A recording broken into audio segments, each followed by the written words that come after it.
This was not supposed to happen. A frontline US destroyer, in fact one of the most advanced war machines at the sea, suddenly goes silent. No warning, no enemy strike, just fire. The vessel, USS Higgins, DDG-76, it is built for war and equipped with cutting-edge systems like the Ignis combat system and Tomahawk missile. Basically a floating fortress, and yet it was brought to a halt from within. Somewhere in the vast Indo-Pacific, a fire broke out on board. Not minor, not easily contained. It struck the ship's power and propulsion system, and within moments, everything failed. Electricity gone, engines all dead, while the destroyer was left dead in the water. A phrase no Navy ever wants to hear. Around 300 crew members were on board, trained and prepared for any combat, but this was different. This was not an enemy attack.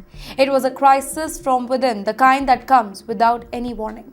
Officials say that there were no injuries though, which brings some relief, but the bigger concern, it is not safety, it is readiness. Early indications suggest that the fire may have been caused by an electrical malfunction, a technical failure basically, a spark in a wrong place at the wrong time. And suddenly, $1 billion warship was left helpless.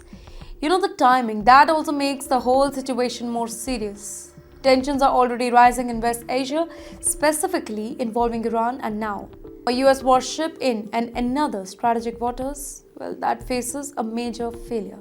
It may be a coincidence, but it is now raising a lot of questions. The ship was operating under the United States Navy in the Indo-Pacific, basically a region of immense importance with busy shipping lanes, strategic choke point, and growing military competition.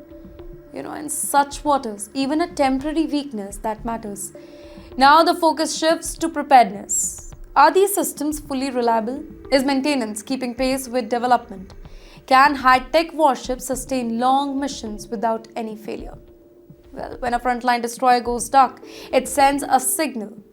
Ladies and gentlemen, one fire and many concerns. A powerful ship, a sudden failure, a region already tense. Raising a deeper question. How secure is security itself? No enemy missile, no battle. Yet a warship stopped. Sometimes the biggest threat does not come from outside. It definitely comes from within.